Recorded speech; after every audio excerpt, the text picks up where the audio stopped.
ہم میں سے اکثر لوگ یہ سوال کرتے ہیں کہ خدا ہماری آزمائش کیوں کرتا ہے یا پھر ہماری زندگیوں میں آزمائش کے آنے کی اجازت کیوں دیتا ہے۔ تو مطلب یہ ہے کہ ہم اس صورت میں یہ سوچ رہے ہوتے ہیں کہ آزمائش خدا کی طرف سے آتی ہے۔ آزمائش تب شروع ہوتی ہے جب کوئی چیز جان سے زیادہ پیاری ہو جاتی ہے۔ اللہ تعالیٰ قرآن مجید میں فرماتا ہے کہ میں نے انسانوں کو پیدا کیا تاکہ ان کی آزمائش کر سکوں کہ ان میں سے کون بہتر عمل انجام دیتا ہے، اور ارشاد فرماتا ہے کہ اس میں موت اور حیات کو اس لیے پیدا کیا تاکہ تمہاری آزمائش کرے کہ تم میں سے احسن عمل کے اعتبار سے کون بہتر ہے، اور وہ صاحب عزت اور خوب بخشنے والا ہے۔ بندے کی آزمائش اللہ تعالیٰ اس لیے نہیں کرتا کہ اس کی حالت کو جان سکے، تو پھر اللہ تعالیٰ تو ماضی، حال، مستقبل کی ہر چیز میں وہ جاننے والا اور پہچاننے والا ہے۔ آزمائش اس لیے آتی ہے کہ تاکہ معلوم ہو سکے تو راضی ہوتا ہے یا نہیں، صبر کرتا ہے یا بے صبری کرتا ہے، شکر کرتا ہے یا ناشکری کرتا ہے۔ تو سعد رضی اللہ تعالیٰ عنہ نے رسول اکرم صلی اللہ علیہ وسلم سے پوچھا، اے اللہ کے رسول صلی اللہ علیہ وسلم، کون سے لوگ سخت تکلیف سے مبتلا ہوتے ہیں؟ تو فرمایا کہ انبیاء، پھر درجہ بدرجہ آدمی اپنے دین کے مطابق آزمائش میں ڈالا جاتا ہے، اور اگر دین پر سختی سے قائم ہے تو پھر آزمائش بھی سخت ہے، اور اگر دین میں نرمی ہے تو آزمائش بھی دین کے موافق ہے۔ آزمائش بندے کا ساتھ نہیں چھوڑتی۔ اللہ کے بندے زمین پر چلتے ہیں تو اس پر کوئی گناہ باقی نہیں رہتا۔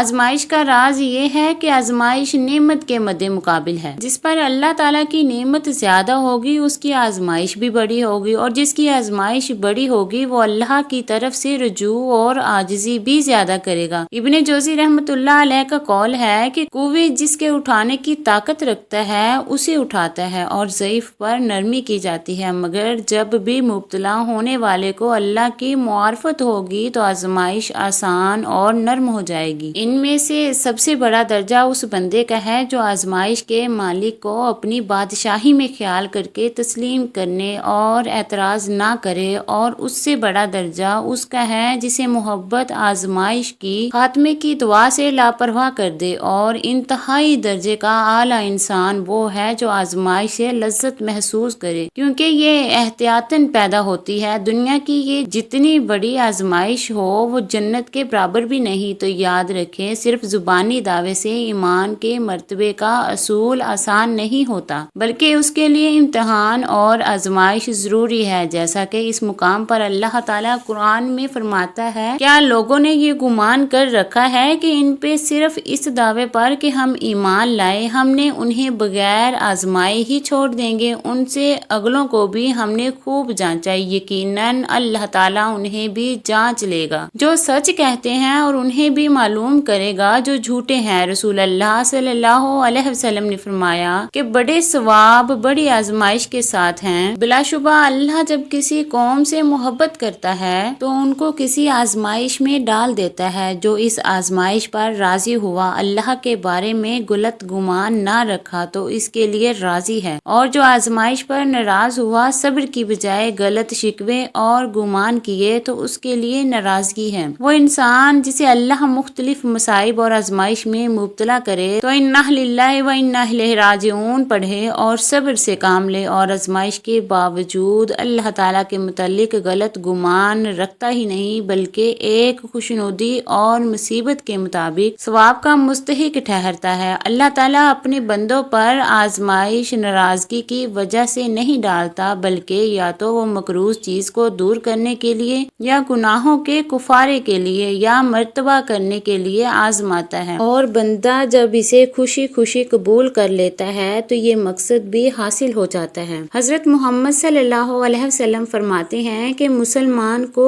کوئی صدمہ بھی، دکھ تکلیف، رنج و غم آئے یا صدمہ پہنچے، یہاں تک کہ ایک کانٹا بھی چبھے، ہر دکھ کے بدلے اللہ تعالیٰ اس کا گناہ مٹا دیتا ہے۔ رسول اللہ صلی اللہ علیہ وسلم نے فرمایا کہ اللہ تعالیٰ فرماتے ہیں کہ میں جس کے دو محبوب چیزیں واپس لے لوں اور وہ صبر کرتا ہے اور ثواب کی امید رکھتا ہے تو میں جنت کے علاوہ اس کے لیے اور کسی ثواب سے راضی نہیں ہوتا۔ زندگی آزمائش کا دوسرا نام ہے۔ مشکلات کو زندگی کا حوصلہ سمجھے اور اپنے رب کی طرف سے بخشش اور عطا سمجھے۔ مشکلات میں گر کر بھی اس کو یاد کریں، وہ آپ کو یاد کرے گا، آپ کی مشکلیں آسان بنائے گا، کیونکہ وہ مصیبت دیکھ کر آپ کو اپنا محبوب بنانا چاہتا ہے۔ نبی کریم صلی اللہ علیہ وسلم کا فرمان ہے کہ اللہ تعالیٰ جس کے ساتھ خیر و برکت کا ارادہ کرتا ہے اسے مصائب و عالم میں مبتلا کر دیتا ہے، کیونکہ مشکلات گناہوں کو مٹاتی ہیں، اس سے بندے کا مقام و مرتبہ بلند ہوتا ہے اور گناہوں سے پاک صاف ہوتا ہے۔ تو مشکلات کے نزول کے وقت صبر کو اپنا ہتھیار بنائیں۔ صبر کا مطلب یہ ہے کہ جیسے ہی کوئی پریشانی آئے صبر کا دامن تھام لیں۔ نبی صلی اللہ علیہ وسلم کا فرمان ہے کہ صبر تو صدمے کے آغاز میں ہوتا ہے۔ اپنے نیک اعمال کا واسطہ دے کر خوب دعائیں کریں۔ جب بندہ رب سے سوال کرتا ہے کہ اے میرے رب، تو ہی مشکلیں دینے والا ہے اور مشکلوں کو ٹالنے والا ہے، میری مشکلات دور فرما دے، تو وہ خوش ہوتا ہے اور خالی ہاتھ لوٹانے میں شرم آتی ہے، کیونکہ بندے نے عاجزی سے اپنے خالق کو پکارا ہے۔ نبی کریم صلی اللہ علیہ وسلم کا فرمان ہے کہ اللہ ایوب و قرین ہے، یعنی زندہ اور موجود ہے اور شریف ہے۔ اس بات سے اسے شرم آتی ہے کہ جب کوئی آدمی اس کے سامنے ہاتھ پھیلا دے وہ اس کے دونوں ہاتھوں کو خالی ہاتھ اور نامراد واپس کر دے۔ بعض اوقات کسی گناہ کی وجہ سے رب کی طرف سے مصیبت نازل ہوتی ہے، ایسے میں اپنے گناہوں کا احساس کریں اور شرمندگی کے ساتھ اپنے رب سے توبہ کریں، وہ تو یوں ہی بہت معاف کرنے والا ہے۔ اللہ تعالیٰ فرماتا ہے کہ تمہیں جو کچھ مصیبتیں پہنچتی ہیں وہ تمہارے اپنے ہاتھوں کے کرتوت کا بدلہ ہے، وہ تو بہت سی باتوں سے درگزر فرما دیتا ہے، گناہوں پہ گناہ کرتے ہیں مگر دل میں خوف نہیں پیدا ہوتا۔